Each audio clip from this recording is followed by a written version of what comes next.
Break के बाद आपका फिर से स्वागत है। उत्तराखंड विधानसभा चुनाव 2012 पर आधारित हमारे खास कार्यक्रम वोट करेगा उत्तराखंड में।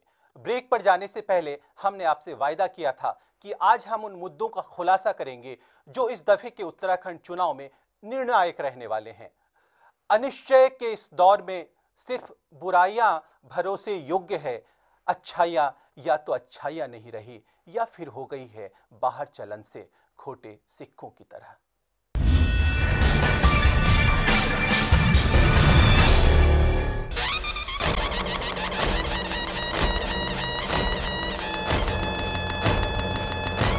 उत्तराखंड में चुनावी बिगुल बज चुका है। एक तरफ पहाड़ी वादियों में इसकी गूंज है तो दूसरी तरफ इस आवाज ने राजनैतिक दलों के बड़े बड़े सूरमाओं की नींद उड़ा दी है। आने वाली 30 जनवरी को यहां मतदान है। आगामी चुनाव को देखते हुए सभी राजनीतिक पार्टियों ने वोटरों को लुभाने के लिए पैंतरे बदलने शुरू कर दिए हैं और इन पैंतरों में सबसे महत्वपूर्ण पैंतरे साबित हो रहे हैं उत्तराखंड के स्थानीय मुद्दे, जिन्हें आधार बनाकर यहाँ के राजनीतिज्ञ वोटों का कारोबार चला रहे हैं। अब कांग्रेस के युवराज राहुल गांधी को ही ले लीजिए। चुनावों की घोषणा से कुछ दिन पूर्व ही उन्होंने देहरादून के परेड ग्राउंड में एक बड़ी रैली कर विरोधियों की नींद उड़ा दी। सोनिया गांधी, मनमोहन सिंह भी उत्तराखंड में अपना दम लगा रहे हैं। राज बब्बर भी स्टार प्रचारक के तौर पर जुटे हैं। भाजपा की ओर से स्वयं नितिन गडकरी ने मोर्चा संभाल रखा है। शत्रुघ्न सिन्हा, स्मृति ईरानी भी यहाँ के मतदाताओं को लुभाने की कवायद में जुटे हैं। अन्ना टीम भी 21 जनवरी से यहाँ डेरा डंडा जमा चुकी है। एक तरफ भाजपा जहाँ अन्ना हजारे फैक्टर और विकास के मुद्दों को उत्तराखंड चुनाव में भुनाना चाहती है, तो दूसरी तरफ कांग्रेस भाजपा द्वारा अपने कार्यकाल में मुख्यमंत्रियों के बदले जाने और भाजपा सरकार के कार्यकाल में हुए 419 स्कैंडलों को ही मुख्य मुद्दा बना रही है। वहीं कांग्रेस ने उत्तराखंड की जनता से ये वादा भी किया है कि अगर सूबे में कांग्रेस की सरकार बनी तो यहाँ रेल लाइनों का जाल बिछा दिया जाएगा। उत्तराखंड की वादियां हेलीकॉप्टरों की गड़गड़ाहट से गूंज रही हैं। भाजपा और कांग्रेस जैसी मुख्य पार्टियां इस दफे सुदूर गांवों तक में चुनाव प्रचार करती नजर आ रही हैं। शिक्षा और बेरोजगारी की समस्या उत्तराखंड के मुख्य चुनावी मुद्दे रहे हैं, जिनके मद्देनजर खंडूरी सरकार ने शिक्षा और स्वरोजगार लोन के ब्याज पर 5% सब्सिडी देने की घोषणा की है। अनुमान लगाया जा रहा है कि यहाँ के शहरी इलाकों में अन्ना इफेक्ट भी चुनाव में महत्वपूर्ण भूमिका निभा सकता है। ये इफेक्ट जहां कांग्रेस के लिए सिरदर्द बन रहे हैं, तो भाजपा के लिए भी मुश्किलें खड़ी कर रहे हैं। भले ही खंडूरी सरकार ने मजबूत लोकपाल बिल विधानसभा में पारित करवाकर अन्ना हजारे के मुख से काफी वाह-वाह लूटी हो, पर निशंक सरकार के काल में हुए घोटाले खंडूरी का पीछा नहीं छोड़ रहे। खंडूरी ने जहां नारायण दत्त तिवारी की सरकार में हुए लगभग 56 घोटालों की जांच के लिए एक कमीशन बिठा दिया था, वहीं अब लोग जानना चाहते हैं कि वो कमीशन महज एक सियासी नाटक था या उसके कुछ अलग निहितार्थ भी थे।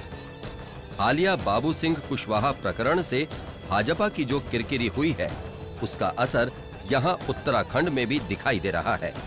गडकरी की एक भूल ने यहाँ पार्टी की संभावनाओं पर जैसे ग्रहण लगा दिया हो। उत्तराखंड क्रांति दल की बात करें तो ये गैरसैंण को राज्य की राजधानी बनाने और राज्य के आंदोलन कर्मियों पर हुए अत्याचारों को मुद्दा बनाकर मतदाताओं को अपने खेमे में लाने की पुरकश कोशिश कर रहे हैं।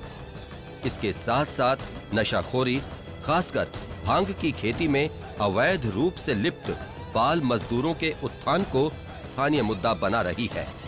पर इस बार के चुनाव में उत्तराखंड क्रांति दल का कोई खास असर नहीं दिखता। उत्तराखंड को राज्य बने तो अभी 11 साल ही हुए हैं, लेकिन इन 11 सालों में सियासतदान ने 4185 घोषणाएं की, जिसमें से केवल 1700 को ही अपना मुकाम मिल पाया है। उत्तराखंड में घोषणाओं की बरसात फिर से हो रही है, लेकिन देखना यह है कि इन घोषणाओं से इतर यहाँ विकास की कितनी गंगा बह पाती है।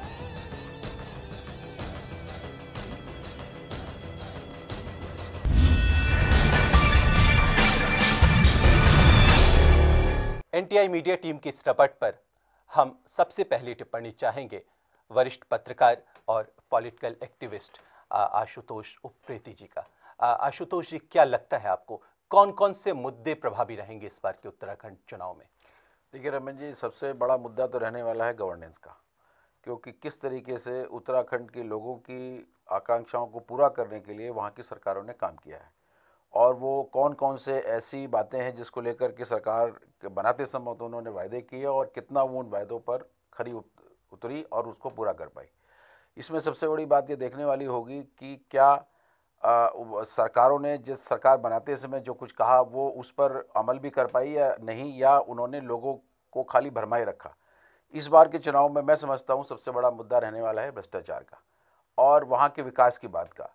किस तरीके से पिछले 5 सालों में इस समय जो भाजपा सरकार है वो अपने मैनिफेस्टो को पूरा कर पाई, और जिन बातों को लेकर के वो जो सत्ता में आई थी और कांग्रेस पर उन्होंने आरोप लगाए थे भ्रष्टाचार के और लोगों के साथ वादा खिलाफी के, क्या उन्होंने वो मुद्दे पूरा किए? आशुतोष जी, 11 वर्षों में 5 मुख्यमंत्री बदले गए।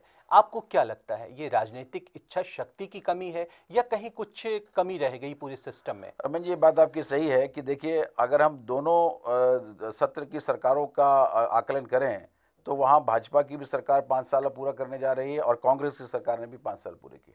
तो उस समय कांग्रेस के समय में तो मुख्यमंत्री नहीं बदला गया, हालांकि उनके बीच में खींचतान चलती रही, लेकिन भाजपा ने 5 मुख्यमंत्री देने का काम उत्तराखंड को किया है।